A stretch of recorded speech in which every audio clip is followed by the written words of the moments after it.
নমস্কাৰ ছাত্ৰ বন্ধুসকল আজি আমি আলোচনা কৰিবলৈ ওলাইছো ডিব্ৰুগড় বিশ্ববিদ্যালয়ৰ অন্তৰ্গত ৰাষ্ট্ৰীয় শিক্ষানীতি 2020 যি স্নাতক মহলাৰ পাঠ্যক্ৰম সেই সম্পৰ্কে এক আলোচনা আৰু এই আলোচনা কৰাৰ আগতে মই তোমালোকক পৰ্যায়ক্ৰমে দেখুৱাই যাম কিদৰে সৰ্বপ্ৰথমে তোমালোকে ডিব্ৰুগড় বিশ্ববিদ্যালয়ৰ NEP 2020 যিখন সিলেবাস সেইখন ৱেবছাইটত উপলব্ধ হৈ আছে ৱেবছাইটত এনেকৈ ক্লিক কৰিবা ডিব্ৰুগড় ইউনিভাৰ্চিটি NEP 2020 বুলি ক্লিক কৰিবা আৰু ক্লিক কৰাৰ পিছত এনেকৈ প্ৰথমতে সিলেবাসখনৰ যিটো লিংক সেই লিংকটো তোমালোকে পাবা ইয়াৰ পিছত ক্লিক কৰাৰ পিছত এই চাৰ্টখন ওলাব 4-year undergraduate program বুলি আহিব as per new NEP 2020 ইয়াত তোমালোকে পৰ্যায়ক্ৰমে যদি প্ৰসংগসমূহ চাই যোৱা এনেকৈ লিংকবিলাক চাই যোৱা তেতিয়া প্ৰথমতে বিভিন্নবিলাক সিলেবাস দেখিবা ইয়াত প্ৰত্যেকখন সিলেবাসৰে যি পূৰ্ণ ৰূপ সেই লিংকসমূহ ইয়াত উপলব্ধ ইয়াৰ এইটো আৰ্টছৰ যিটো সেগমেন্ট প্ৰত্যেকটো সেগমেন্ট ইয়াতে উপলব্ধ হৈ আছে ইয়াৰ পিছত সায়েন্সৰ সেগমেন্টসমূহ আছে তাৰ পিছত কমাৰ্চৰ সেগমেন্টসমূহ আছে আজি আমি এই আলোচনা যেহেতু হিষ্ট্ৰীৰ যিখন সিলেবাস সেই সম্পৰ্কে আলোচনা কৰিম কিন্তু তাৰ পূৰ্বে এটা কথা ক'ব বিচাৰিছো যে ইয়াতে এই লিংকসমূহত মেজৰৰ পাঠ্যক্ৰমসমূহ উপলব্ধ হৈছে আৰু তললৈ যদি তোমালোকে স্ক্ৰল কৰি যোৱা তেন্তে দেখিবা যে মাল্টি ডিসিপ্লিনাৰী এখন পাঠ্যক্ৰম আছে য'ত ৰুৰেল ডেভেলপমেন্ট পাঠ্যক্ৰম আছে ইয়াৰ পাছত 2 ক্ৰেডিটছৰ কাৰণে ভ্যালু এডেড কোৰ্সৰ দুখন পাঠ্যক্ৰম তোমালোকে ডিগ্ৰীৰ ফাৰ্ষ্ট সেমিষ্টাৰত ল'ব লাগিব এখন হ'ল আন্ডাৰষ্টেণ্ডিং ইণ্ডিয়া আনখন হ'ল হেলথ এণ্ড ৱেলনেছ ভাৰতবৰ্ষৰ পৰিচয় আৰু স্বাস্থ্য আৰু সুস্থতা এই দুখন হ'ল মান নিৰূপক পাঠ্যক্ৰম ফাৰ্ষ্ট সেমিষ্টাৰৰ কাৰণে ইয়াৰ পাছত আহিব SEC GEC এনেকুৱা পাঠ্যক্ৰম আহিব SECত বহু পাঠ্যক্ৰমৰ এটা তালিকা আছে তাৰ ভিতৰত যিখন কলেজে যিটো পাঠ্যক্ৰম চুজ কৰে সেই পাঠ্যক্ৰমে ছাত্ৰ ছাত্ৰীসকলে লয় আৰু বেসিক্যালি আমি টুৰিজম মেনেজমেন্টৰ পাঠ্যক্ৰমৰ সম্পৰ্কে আলোচনা কৰি ভাল পাওঁ কাৰণ সেই পাঠ্যক্ৰমটোৰ এখন গ্ৰন্থও আমি প্ৰণয়ন কৰিছো যিকি নহওক ইয়াতে এই পাঠ্যক্ৰমবিলাক ভালদৰে খৰচি মাৰি মই দেখুৱা লিংকগিটাত চাই ল'বা ইয়াৰ পাছত যেহেতু মই বুৰঞ্জীৰ যিটো পাঠ সেই সম্পৰ্কে আলোচনা কৰিবলৈ ওলাইছো ইয়াত বুৰঞ্জীৰ লিংকটো ক্লিক কৰি দিয়াৰ লগে লগে এই সিলেবাসখন ওলাই যাব ইয়াত ফাৰ্ষ্ট সেমিষ্টাৰত এখন মেজৰ থাকিব এখন মাইনৰ থাকিব আৰু এখন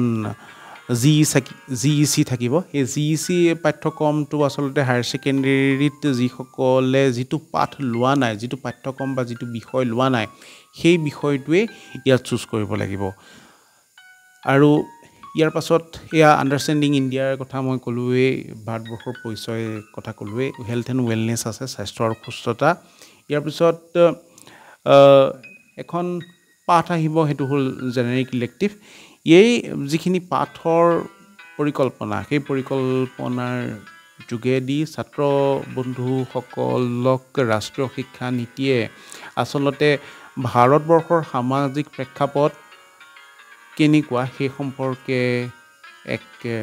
বিস্তৃত অধ্যয়ন কৰাৰ সুযোগ দিছে এই আন্ডাৰষ্টেণ্ডিং ইণ্ডিয়া যিখন পাঠ ইয়াৰ ব্যতিৰেকে যিখন মেজৰৰ পাঠ আছে হাই সেকেন্ডাৰী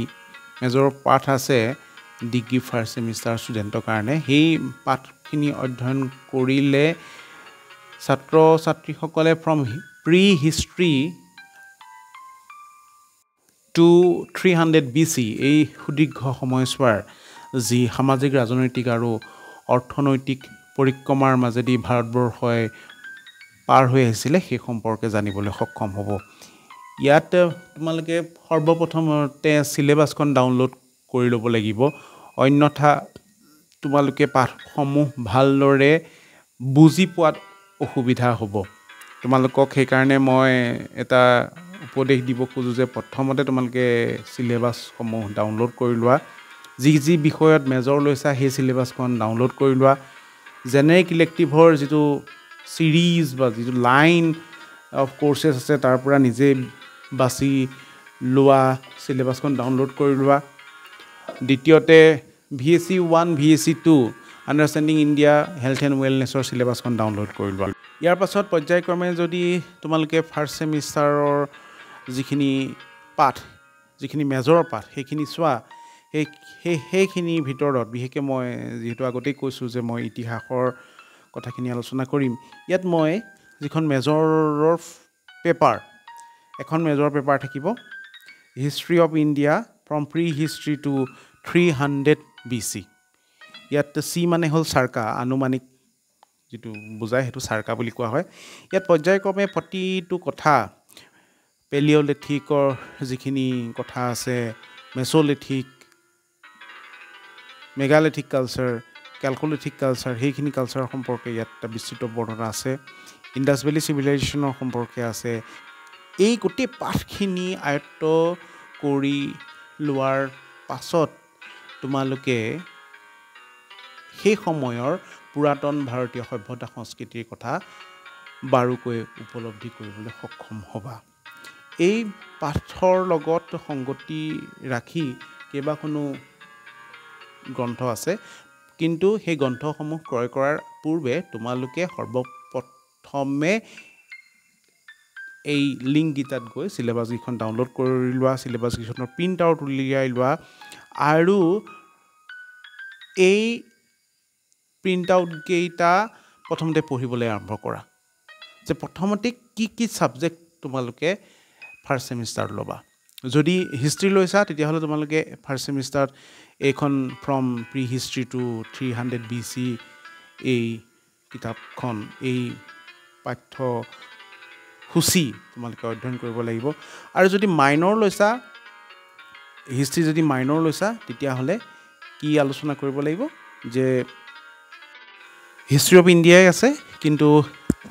সেই হিষ্ট্ৰী অফ ইণ্ডিয়াত ইণ্ডাছ ভেলী চিভিলাইজেশ্যনৰ কথা আছে মৌৰ্য শাসন ব্যৱস্থাৰ কথা আছে বিভিন্ন ৰাজনৈতিক উত্থান পতনৰ কথা আছে up to the I think coming of the Turks up two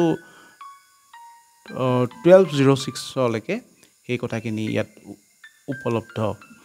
এই পাঠ্যক্ৰমৰ যোগেদি ছাত্ৰ ছাত্ৰীসকলে 1206 খ্ৰীষ্টাব্দলৈকে যিখিনি ৰাজনৈতিক উত্থান পতন ভাৰতবৰ্ষত সংঘটিত হৈছিলে সেইখিনি বুজিব পাৰিব ইয়াৰ পাছত যিখিনি জেনেৰিক যিখন আছে সেই জেনেৰিক ইলেক্টিভখন আচলতে introduction to cultural heritage of ancient India য'ত ভাৰতবৰ্ষৰ প্ৰাচীন কালচোৱাত কিদৰে বিভিন্ন আধ্যাত্মিক সূত্ৰসমূহৰ বিকাশ ঘটিছিল কিদৰে আৰ্ট এণ্ড আৰ্কিটেকচাৰ বিকাশ ঘটিছিল সেই সম্পৰ্কে এই পাঠত আলোচনা কৰা হৈছে এয়াই হ'ল ফাৰ্ষ্ট ছেমিষ্টাৰৰ সম্পৰ্কে ছাত্ৰ বন্ধুসকলে জানিবলগীয়া ধাৰণা মোৰ বোধেৰে এই প্ৰাথমিক যিখিনি ধাৰণা সেইখিনি লৈ যদি তোমালোকে চিলেবাছবিলাকৰ লগত সম্পৰ্ক ৰাখা তেন্তে আগন্তুক সময়ত পাঠসমূহ পঢ়িবলৈ কোনো ধৰণৰ অসুবিধা নোপোৱা